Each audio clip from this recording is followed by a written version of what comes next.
tardes, amigos televidentes. Gracias por estar con nosotros un domingo más aquí en Medicina de Cuerpo y Alma. Buenas tardes, doctora. ¿Cómo está usted? Buenas tardes, doctor. ¿Todo bien? Bien, gracias a Dios. Nuestro primer programa después del año 2023, así que un feliz, próspero año nuevo a todos ustedes. Hoy tenemos un invitado muy especial, doctora, el doctor Fernando Ariza Mendoza, médico internista, cardiólogo, neumólogo y fundador del Departamento de Hemodinamia del Hospital Gautier. Que fue el primero del país. Fue el primero del país, ya hablaremos de eso, de esa historia. Y fue también fundador, junto con el otro eminente profesor, el doctor Ornes. José Horacio Ornes. Horacio Ornes de la Departamento de Medicina Interna del Gautier. No, de la residencia. De la residencia. La enseñanza de residencia. Enseñanza. Pero eso seguiremos con ustedes después de la pausa. Siga con nosotros.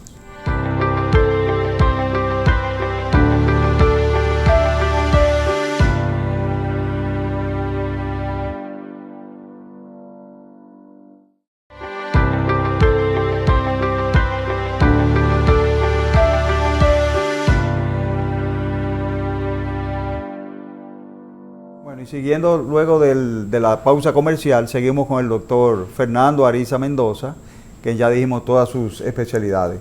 Doctor, ¿en qué año se fundó el Departamento de Hemodinamia aquí en el país, del Hospital Salvador B. Gautier?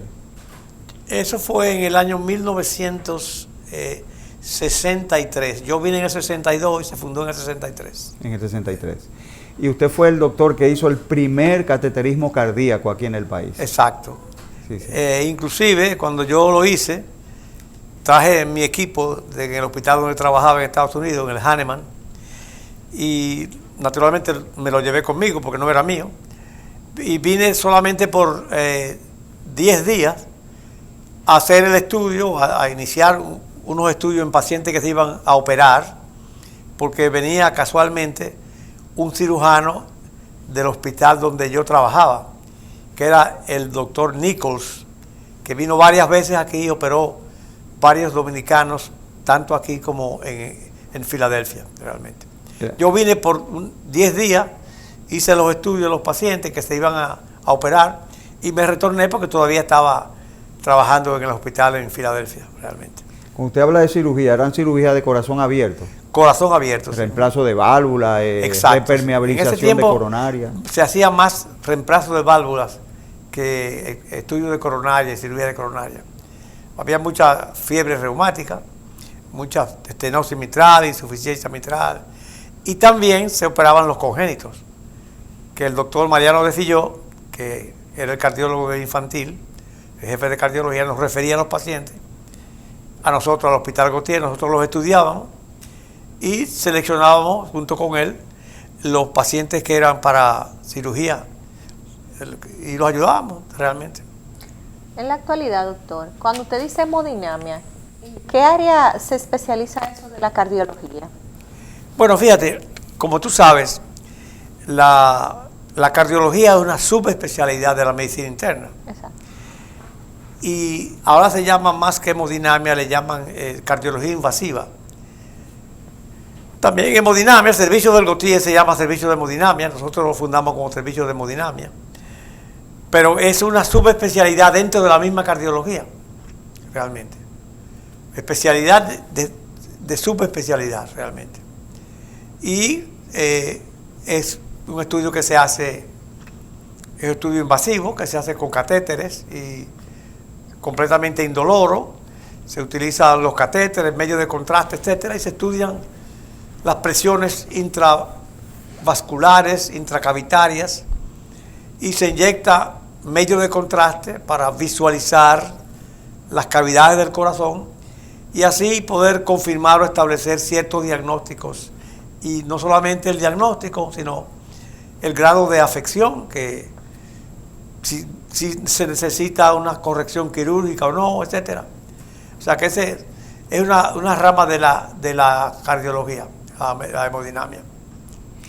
Doctor, luego de los infartos agudos, hay terapias muy agresivas. Se dice que si en menos de 24, 48 horas se hace un cateterismo, se repermeabiliza la arteria que se tapó, se inyectan sustancias que diluyen los coágulos, las placas. Sí, ¿qué tal va eso? ¿Eso es cierto? Tú sabes que realmente La angioplastía, que como estamos hablando a público que no conoce de términos, es la dilatación de una arteria con un balón, que el primero que lo hizo fue un suizo que se llama Gunzek, que murió en un accidente automovilístico en Nueva York.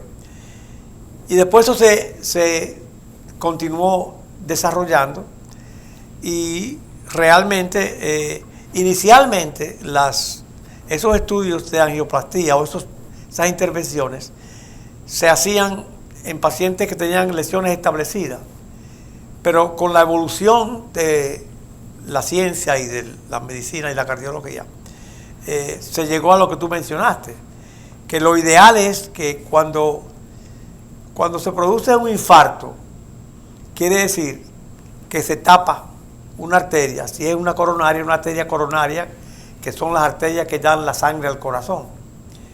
Y luego de que se tapa por un coágulo, se produce una degeneración del músculo cardíaco, que es el infarto del miocardio. Entonces, en la actualidad lo ideal es evitar que se produzca el infarto.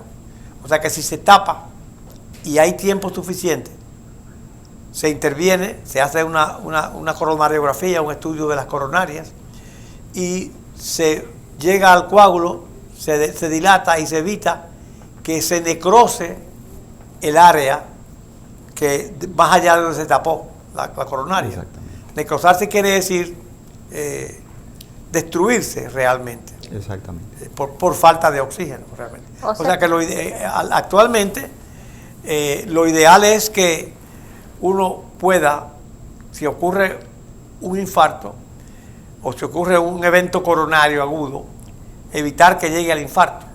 O sea, hacer una angioplastía, destapar la coronaria y que se restablezca la circulación en el vaso afectado. Eso es muy interesante, doctor, porque somos hijos de la suerte, ¿verdad? Cualquiera le da un infarto. Sí.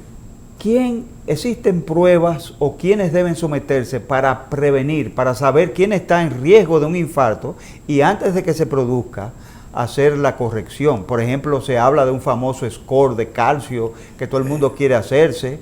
Se habla de una prueba de esfuerzo, se habla de los que no pueden caminar y no pueden hacer el test ese de esfuerzo, se habla del test de dobutamida. ¿Qué hay para saber si uno está expuesto a un infarto? Bueno, fíjate, realmente lo ideal en medicina es la prevención. Claro.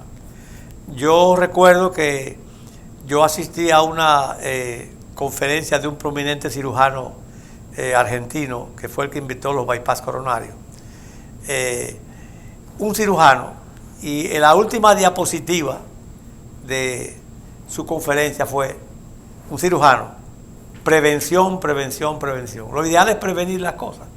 O sea que en vez de intervenir para curar una lesión, una afección, lo ideal es prevenir que ocurra. Entonces ahí están los llamados factores de riesgo, que son, por ejemplo, el tabaco, la presión arterial, la diabetes, el colesterol, el aumento del colesterol en la sangre, que son factores de riesgo que determinan la ocurrencia de lesiones en las arterias, entre ellas las coronarias, y se producen entonces los eventos agudos de las coronarias que pueden desencadenar en un infarto. O sea que lo ideal es prevenir eso. Claro. Y combatir esos factores de riesgo. Por ejemplo, el paciente que sufre de presión alta, mantenerle su presión normal. El paciente que tiene un colesterol elevado, bajarle el colesterol con una dieta y medicamentos. El que fuma, que deje de fumar. Ahora el que toma, que deje de tomar. Y etcétera. Los diabéticos, desafortunadamente, no creo que se pueda decir que el control de la diabetes se asocia a una menor incidencia de enfermedad coronaria, porque tú sabes que los diabéticos no se mueren de diabetes, se mueren de las complicaciones de la diabetes. Y las más frecuentes son las cardiovasculares. Entonces, hay que evitar esas complicaciones. Por ejemplo, los diabéticos, una de las cosas que se hacen ahora, que aunque tengan, por ejemplo, un colesterol normal, se le administran medicamentos para el colesterol, porque el riesgo es tan alto que eso los libra en parte de complicaciones que a menudo ocurren al diabético y acaban con la vida del paciente. O sea que los factores de riesgo, que mencionamos los principales, deben corregirse, deben evitarse realmente. Por ejemplo, la gente recordará que no hace mucho tiempo, y yo pasé por esa experiencia, se decía que un par de copitas de vino al día era bueno, y que para el hombre quizás eran 2 o 3 copas y para la mujer eran 1 o 2 realmente.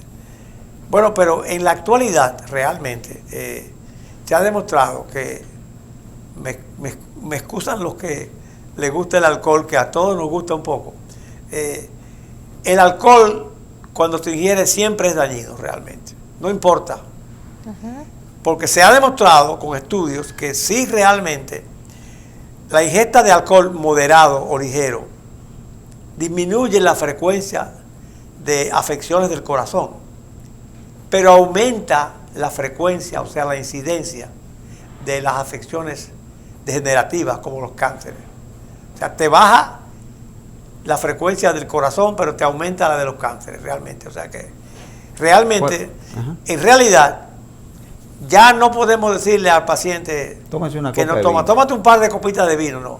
Ahora, si el paciente toma, decirle que no pase de un consumo moderado, realmente. Ahora, el que fuma, el que deje de fumar, el que está obeso, que reduzca el peso, que es diabético, que se controle, el que es hipertenso, que controle su hipertensión, porque eso disminuye la frecuencia de afecciones cardiovasculares, agudas o crónicas. Sí. Doctor, los infartos, como usted bien menciona, por factores de riesgo hay gente que están ya expuestos a que le dé un infarto. A veces hasta antecedentes familiares de que en la familia se mueren jóvenes. Pero después del coronavirus, nosotros hemos visto en la prensa una incidencia muy elevada de fallecimiento de infarto súbito en pacientes jóvenes. Usted que vivió la pandemia y con tantos conocimientos, ¿qué usted piensa de esto? Estos infartos que se han presentado en los pacientes jóvenes, pacientes de entre 25 a 45 años de edad, y que la Sociedad Dominicana de Cardiología hasta inclusive envió un comunicado preocupado por la situación. ¿Qué usted piensa de eso? ¿El COVID es el causante de estas muertes súbitas después de que ha pasado la pandemia? Bueno, realmente, yo no creo que haya estudios que hayan realmente determinado que la ocurrencia del COVID en pacientes con una patología de base, con algo de sufrimiento, necesariamente conduzca a una patología cardiovascular aguda. Sí se han descrito que los pacientes, algunos pacientes vacunados, por ejemplo, con la vacuna, hacen miocarditis. De ingeniería una genética, incidencia baja, es más frecuente en los niños que en los adultos, pero sí hacen miocarditis, que es una inflamación del músculo del corazón, que a veces se trata exitosamente, a veces se complica con un fallo del corazón, pero eso sí se ha establecido, cierto aumento de la frecuencia de esa afección. Naturalmente, el paciente que tiene una patología de base, una enfermedad, una hipertensión, una diabetes, etcétera, que hace un evento como el COVID, bueno, pueden ocurrir cosas que le desencadenen un infarto. Por ejemplo, si le da fiebre, el aumento de la temperatura corporal, no importa la causa, aunque sea una exposición al sol, aumenta el consumo de oxígeno, aumenta el pulso, y eso puede contribuir a que ocurra una patología cardiovascular aguda. No necesariamente, pero puede contribuir realmente. Golpe de calor. Gente que están expuestas del calor también. Claro. Son factores que intervienen en eso realmente. Claro que sí. Doctor, otra cosa que han asociado al COVID es el dímero D, que está de moda ahora. Antes, o sea, yo nunca mandaba a hacer eso, pero ahora los pacientes me dicen, póngame un dímero D, y se lo pongo, y de verdad, a veces sale alto, a veces no, muy frecuente, sale muy alto. Pero tú sabes que el dímero D es una prueba que es... Pero eso tiene que ver con el COVID, ¿no?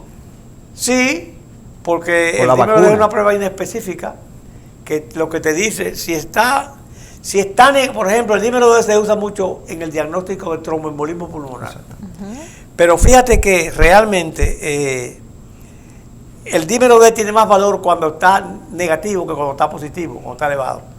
Si tú tienes un dímero D normal en un paciente con una patología que te sospeche una patología de la enfermedad de tromboembolismo pulmonar, probablemente puedes descartarlo.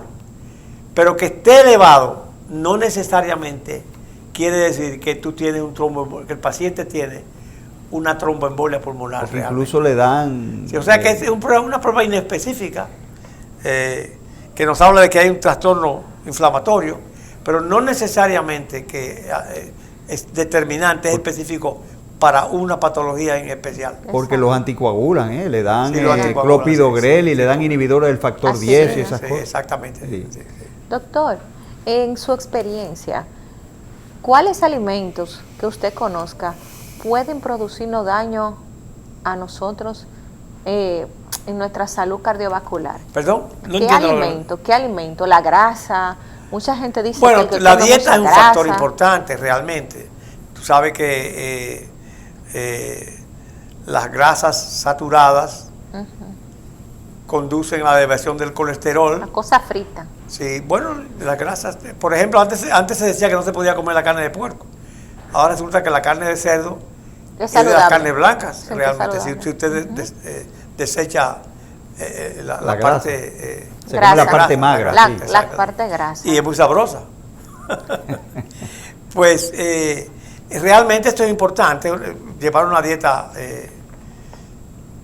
con una disminución de las grasas saturadas.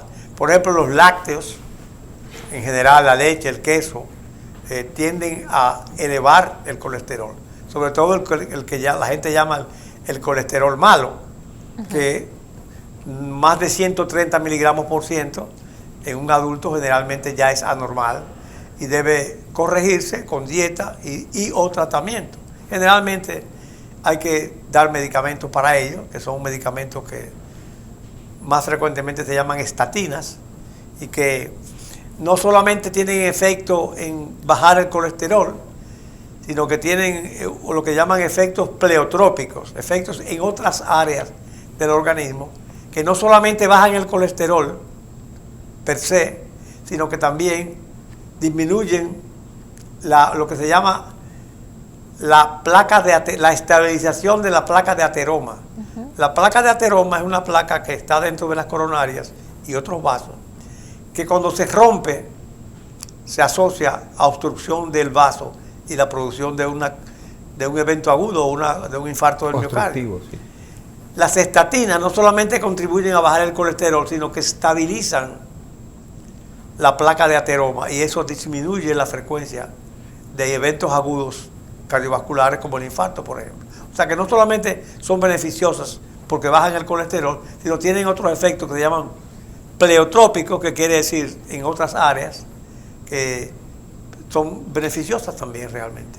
Doctor, cuando yo estudié nos dijeron, bueno, que usted habló ahora del colesterol malo, el LDL, Sí. pero nos hablaban del HDL, que es el Sí. colesterol bueno, y nos decían que el HDL recoge y se mete en las placas y recoge como el colesterol malo. ¿Es cierto Sí, eso? bueno, el colesterol bueno, el HDL, que quiere decir High Density Lipoprotein, Exacto. y el otro Low Density Lipoprotein, siempre se consideró como un factor de protección, el que tenía el colesterol bueno elevado, pero últimamente los estudios que se han hecho parece que no es tanto como se creía realmente, y no necesariamente un colesterol bueno elevado te protege de afecciones cardíacas realmente. Lo importante es tener el malo bajo. Bajito. Esto sí es importante. Eso es lo Es más importante. importante realmente. Doctora, ¿a qué edad debe comenzar una persona a visitar un cardiólogo? Realmente usted mencionó al principio que la medicina preventiva era importante. Entonces, ¿a qué edad debe el adulto comenzar a chequearse para evitar este tipo de complicaciones? Bueno, fíjate, yo creo que no necesariamente hay que visitar al cardiólogo. Yo creo que, aunque hay estudios que ponen en duda esos beneficios de los chequeos que se hacen Aquí se hacen en varias instituciones terciarias, de medicina terciaria, que le hacen una gran cantidad de pruebas a los pacientes, inclusive le hacen algunas que resultan innecesarias, porque a veces le hacen una prueba de esfuerzo a una persona que no tiene factores de riesgo con electrocardiograma y eso no es necesario. Un gasto innecesario. Inclusive a veces conduce a errores que conducen a gastos y a metedura de pata, como dicen, porque realmente a veces ocurren hallazgos que son falsos positivos. Por ejemplo, el clásico, ¿no? Se sabe que las mujeres a menudo con las pruebas de esfuerzo con electrocardiograma tienden a dar falsos positivos. Y para el público que nos escucha, las pruebas de esfuerzo son que el paciente se le ponen unos electrodos y se pone a hacer un esfuerzo que va progresivamente en aumento, aumentando la velocidad, y eso aumenta la presión, aumenta el pulso y aumenta el consumo de oxígeno por el corazón.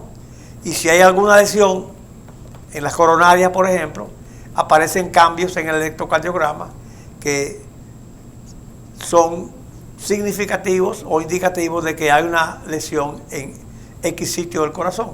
Entonces, ahí se procede, se puede proceder con estudios más determinantes, como la prueba con talio, o sea, que es un isótopo radioactivo, que es más concluyente, o a veces entonces se pasa a la coronariografía, que es el estudio de las arterias coronarias con medios de contraste, realmente, lo que la gente llama el cateterismo, realmente.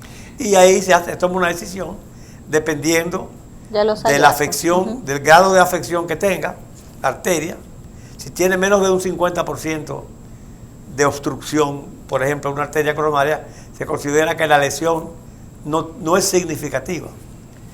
Si tiene más de ahí, la lesión es significativa, pero no necesariamente haya que hacer intervención. O sea que ahí ha ocurrido, como todo en la vida, a veces se le va la mano, o se nos va la mano a los médicos, y hacemos intervenciones que no necesariamente están indicadas realmente. Y no aquí solamente. En Estados Unidos, por ejemplo, se hacen muchos estudios de cateterismo cardíaco y hay reportes de médicos hemodinamistas que hacían cientos y cientos de estudios de la coronaria y hoy están presos porque muchos de los estudios que hicieron no estaban indicados y de los tratamientos que hicieron tampoco. Y ustedes saben que en Estados Unidos, más que en nuestro país, las demandas médicas son frecuentes.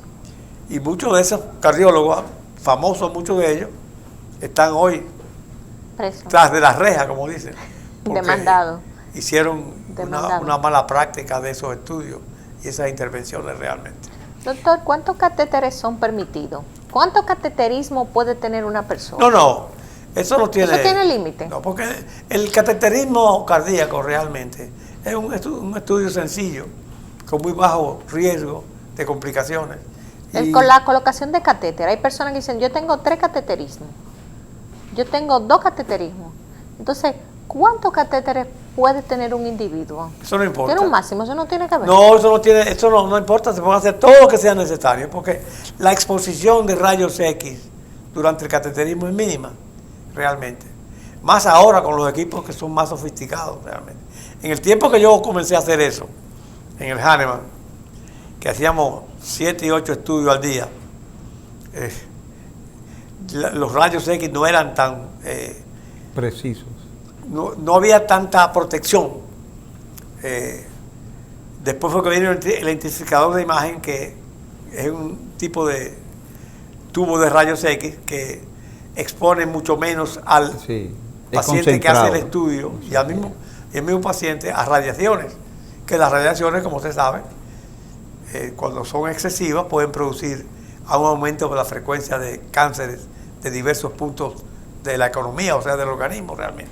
Pero la exposición a rayos X con un cateterismo cardíaco es mínima y el riesgo es mínimo también realmente. Naturalmente hay pacientes que tienen más riesgo que otros, dependiendo de su estabilidad en el momento de hacerlo realmente. Pero generalmente eso no tiene Cuanto sea necesario se pueden hacer. Eso no hay problema. Doctor, hay una prueba que se está haciendo que no es invasiva, que la mencioné hace un momento, que se llama el famoso score de calcio, que es una angiotomografía coronaria. No. Que es periférica. No, el calcium score, Ajá. que se hace con medio de contraste, es una determinación de la cantidad de calcio en las arterias coronarias. Y el aumento del calcio en las arterias coronarias se considera un factor de riesgo importante para el desarrollo de eventos agudos como un infarto del miocardio. Entonces el score de calcio te determina esa cantidad de calcio y tiene 3 parámetros básicos.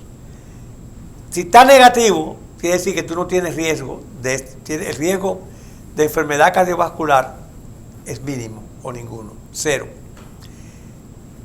El calcio puede tener una cantidad de calcio moderada de 100 a 200 miligramos presentes, no son miligramos.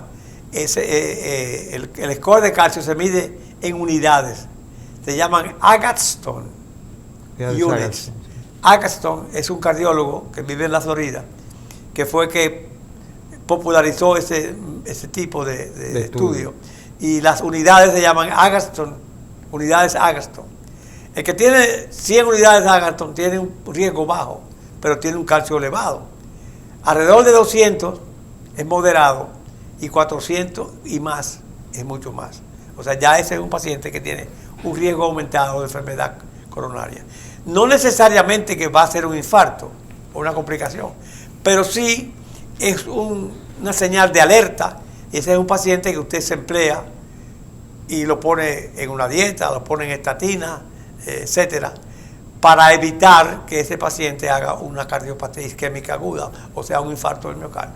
Eso es lo que se llama el score de calcio. Agatston es Agatston units, unidades Agatston. Sí, que eso, todo el mundo quiere hacérselo ahora, porque se hace... No creo que esté indicado en todo el mundo, realmente. Se hace con rayos X, con medio de contraste, y no creo que tiene una indicación rutinaria. La ventaja que es útil, pero no debe ser rutinario realmente. Yo creo que en medicina las rutinas no son buenas. Se individualiza. Doctor, usted ha mencionado varios factores de riesgo que conducen a los infartos. Hemos hablado de paciente diabético, hipertenso, con problemas de colesterol.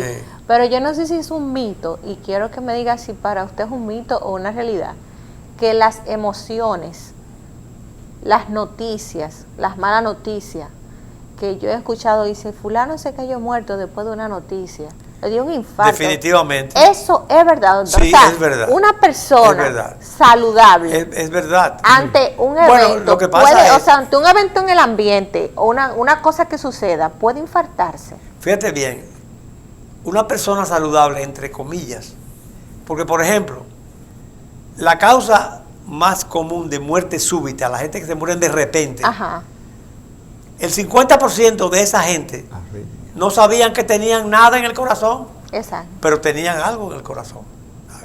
Y la muerte súbita, en el 50% de los casos, de nuevo, es debido a una arritmia cardíaca. Se murió de un infarto. La gente no se muere de un infarto. El infarto tiene una evolución. Se muere de una arritmia que se asocia a la disminución del flujo de sangre en el músculo cardíaco y disminución del oxígeno, que determina la producción de una arritmia que produce un paro cardíaco, bien sea por la arritmia o porque el corazón se para y entonces le causa la muerte. O sea, pero no llegan a hacer un infarto, no llegan a obstruir un vaso y que la circulación que no llega a esa área produce la degeneración del terreno del vaso, que el vaso irriga realmente. O sea que realmente una gente que a veces se cree que son sanas, pero no son sanas. Pero volviendo a la pregunta tuya, sí, realmente las emociones son un factor que influyen a veces en la producción de una patología cardíaca, por ejemplo. Yo tengo el caso de un paciente en mi historia, que es un señor de Barahona, que el hijo invitó a un amigo a a pasarse un tiempo con él, de unas vacaciones en Barahona. Y ocurrió algo que el amigo del hijo cometió un error y un animal que el papá del muchacho quería mucho se desgració, digamos. Y el señor se incomodó y cogió una escopeta que tenía para matar a ese muchacho. Y el hijo le dijo, papá, no lo haga, no lo haga. Y él no lo hizo, bajó la escopeta y no le hizo daño. Y yo lo vi con un infarto en mi consultorio. Esa emoción tan grande que tuvo ese señor.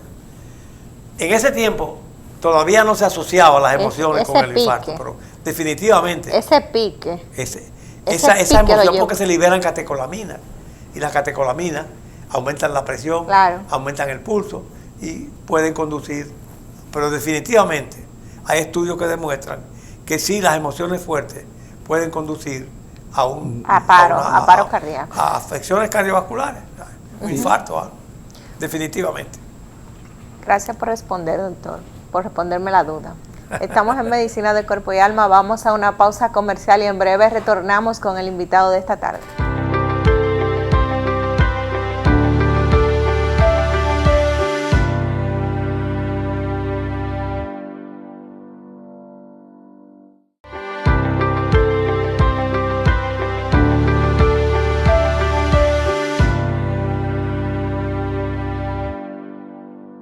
Estamos aquí en Medicina de Cuerpo y Alma y estamos conversando con el doctor Ariza, el cual es un médico cardiólogo con mucha experiencia en el área de hemodinamia, y estamos hablando de todo un poco de la salud cardiovascular, de los infartos, etc.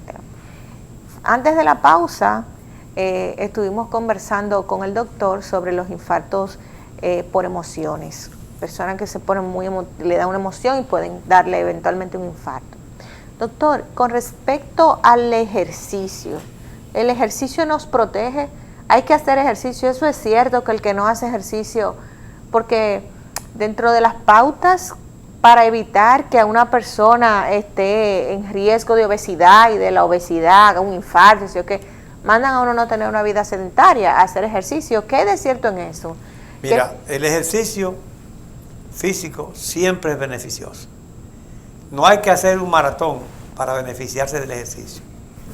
Todo el mundo debería hacer ejercicio físico. Hay estudios que demuestran que el ejercicio ligero moderado es más beneficioso que el ejercicio más fuerte realmente. No hay que correr necesariamente, caminar generalmente a un paso más rápido que el normal. Nosotros los cardiólogos recomendamos, de acuerdo con los estudios que se han hecho, que por lo menos una persona debería caminar, y es lo que yo les recomiendo a mis pacientes, 150 minutos a la semana, dividiendo como lo quieran, o 30 todos los días, o 20 todos los días, a un paso un poquito más rápido del normal. El ejercicio físico siempre es beneficioso. Es beneficioso para la salud física, para la salud mental, etcétera. Siempre es beneficioso. No es porque el ejercicio te va a reducir de peso. Te reduzca o no te reduzca el peso, que no lo reduce mucho, pero el ejercicio físico definitivamente es beneficioso. Si usted tiene una mascota, como tengo yo una, realmente que paseo 3 veces al día, que me saca realmente. Y yo creo que gracias a mi mascota me beneficio del ejercicio. Hay que hacerlo realmente. Y no tiene que ser excesivo, pero definitivamente el ejercicio físico es beneficioso. Es bueno. Debe hacerse, es bueno. Es bueno.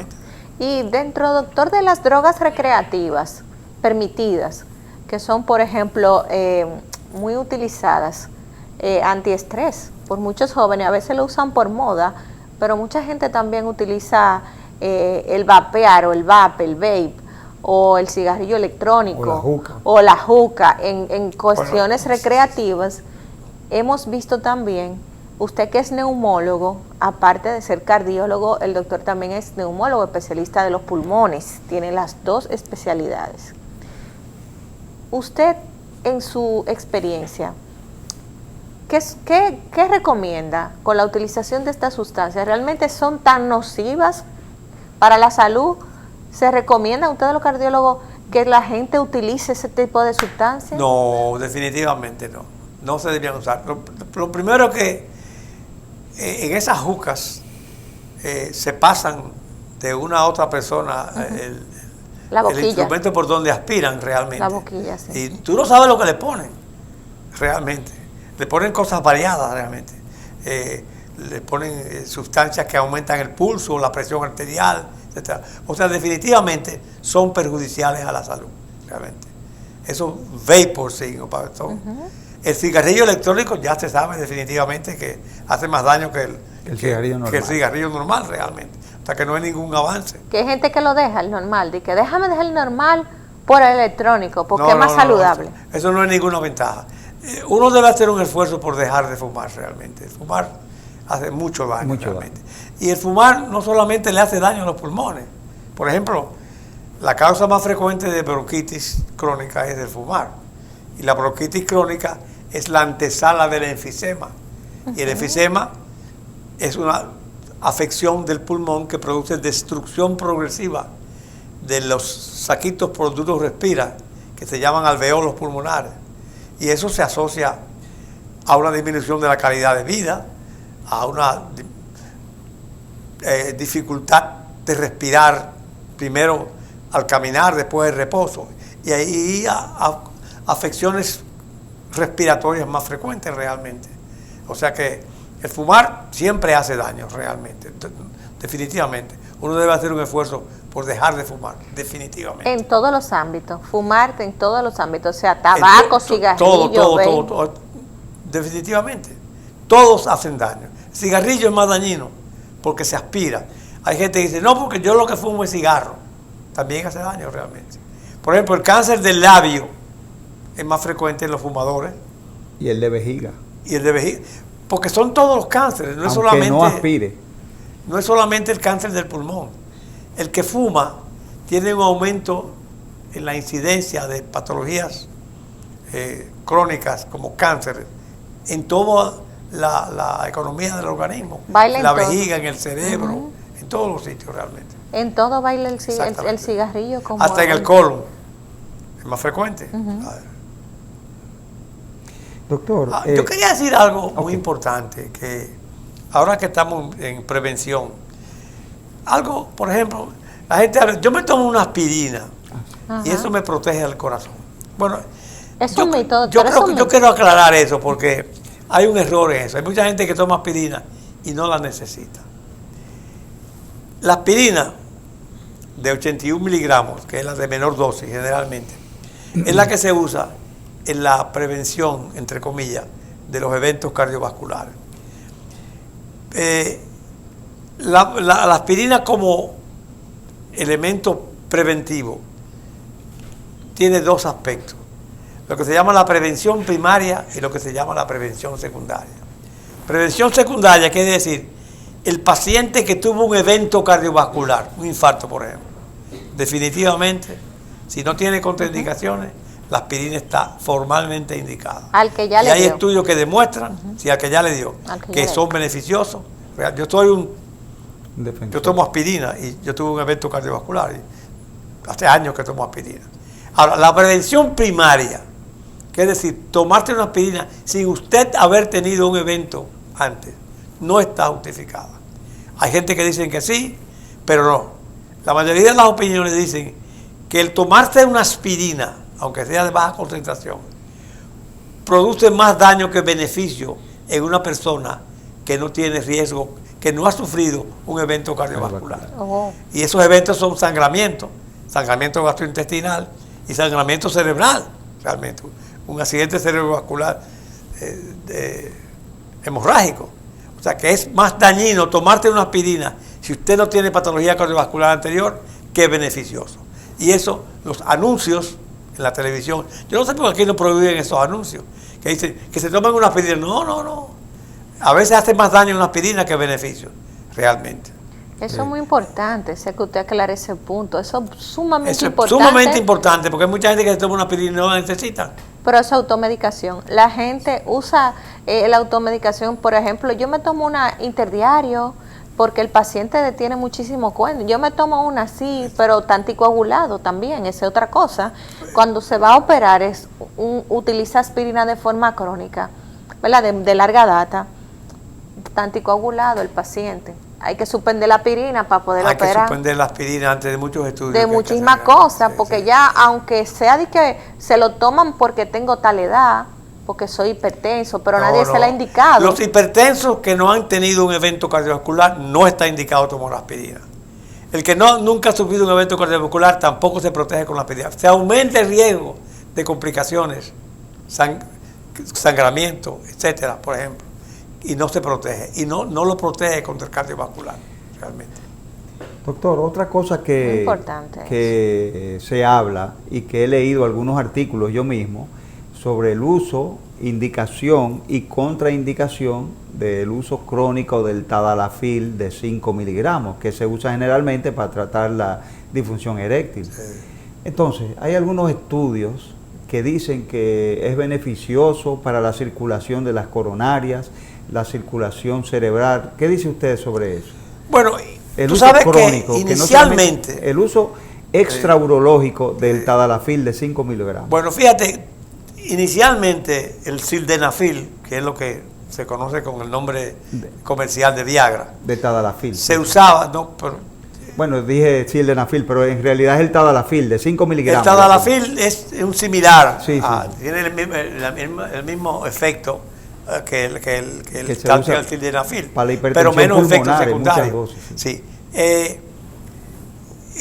Como tú sabes, es beneficioso en los pacientes con patologías urológicas, hipertrofia benigna de la próstata realmente. Sí, disfunción eréctil. Sí, y disfunción eréctil también. Bueno, pero que son beneficiosos realmente. El riesgo de complicaciones con estas medicaciones es mínimo realmente.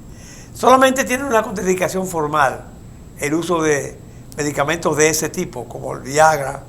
Los inhibidores de la 5-fosfodiesterasa. Pues es el mecanismo, inhibidor de la 5-fosfodiesterasa. Por eso es que combaten la disfunción eréctil, realmente. Pues realmente el uso de nitratos. Los nitratos son unas sustancias vasodilatadoras coronarias que se usan en el tratamiento de lo que se llama la angina, el dolor del pecho asociado a enfermedad coronaria. Están contraindicados el uso simultáneo de los nitratos y los inhibidores de la fosfodiesterasa, como el sildenafil, el tadalafil, etcétera, porque producen una hipotensión, una baja excesiva de la presión arterial, que es muy difícil de tratar y a veces conduce a la muerte. O sea que esa es la única contraindicación formal que esos medicamentos tienen. Y el paciente que acostumbra a tomar, por ejemplo, sildenafil o tadalafil, tiene que tener cuidado porque decirle, si tiene un evento cardiovascular, al médico que lo va a tratar, yo estoy tomando tadalafil, para que sepa que no le puede poner nitrato, o esperar que se vaya del organismo, la vida media que llaman, la duración del efecto de esa medicina en el organismo, para no producir complicaciones. O sea, esa es la única contraindicación formal que tiene esos inhibidores de la fosfodiesterasa realmente. Y esos estimulantes sexuales, doctor, que están en el mercado, que lo utilizan los jóvenes también, muchísima gente que compra. ¿Pero cuáles estimulantes sexuales? Bueno, no se puede decir en cámara obviamente los nombres porque son nombres comerciales. Son nombres comerciales. Son nombres comerciales, por Instagram, los Instagramers, que si hoy tú tienes una actividad, ven, mira, para potenciar los efectos de las relaciones sexuales, y son muy comunes en las redes sociales, que la gente utiliza en jóvenes, no necesariamente tienen que ser personas mayores. Estos estimulantes sexuales se han visto también efectos de muerte, inclusive en los mismos moteles de pacientes. La mayoría de esos medicamentos, de esas sustancias, no son beneficiosas realmente. No son, y muchas... La gente entra en lo que sea, pero no... Se habla del ginkgo biloba y qué sé yo cuánto, que también, que no en definitiva no tienen beneficios realmente reales. Por ejemplo, los inhibidores de la fosfodiesterasa, como el sildenafil, el tadalafil, etcétera, sí son beneficiosos para el paciente que tiene disfunción eréctil.